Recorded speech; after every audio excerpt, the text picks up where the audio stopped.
I dusted off my grandpa's old World War II scrapbook the other day, and it was interesting to read about the work he was doing in Italy and Algeria, but even more so to read about the small interactions he had along the way. Dinner with a British officer friend, or the letter he sent his reverend in small town Tyrone, Pennsylvania, telling him to lay off the cocktails. These small moments of humanity and civility under strange circumstances that kept him going, and I think at a time of global crisis today, that has a certain resonance. My paternal grandmother is French, and on May 8th, 1945, she was in a boarding school outside of Nantes where they kept the kids safe from bombardments. She distinctly remembers the nun coming into the classroom to say, "The war is over," and she walked over 10 kilometers to go celebrate with her family. My maternal grandfather left communist Czechoslovakia and met his wife in Brussels later. They were able to build the life that they did thanks to the peace and prosperity that was brought to Europe after 1945. Both sides of my family were fortunate to escape Eastern Europe before the dawn of World War II. They crossed the Atlantic, unable to enter the United States due to heavily restricted immigrant quotas in the United States. One of the most striking things about Europe's history since the Second World War is the way that it's been marked by the consistent struggle of people to live in a society in which they're free, with a government that is accountable to them.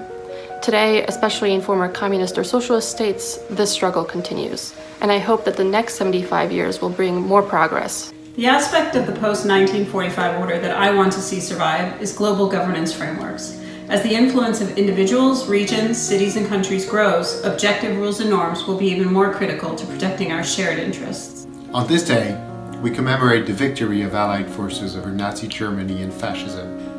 But we also celebrate the peace that resulted from this victory and the pillars on which it was built. Multilateral institutions to peacefully settle disputes and protect human rights, the transatlantic partnership to establish our collective defense, and the coming together of the nations of Europe to create the European Union.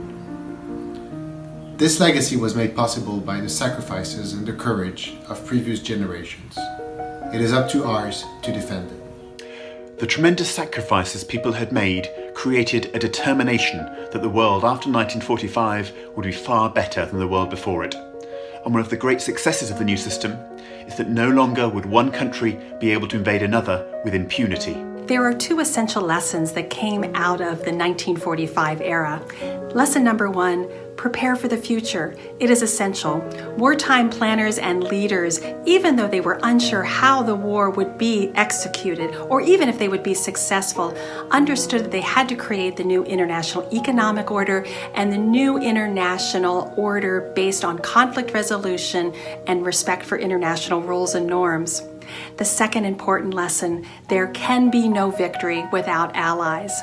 It was not easy for American and British war planners to work together. It was incredibly difficult to work with the Soviet Union as an ally, but all was essential. So as we look to the future, two lessons remain absolutely essential. Plan for the future, and to be victorious, have allies.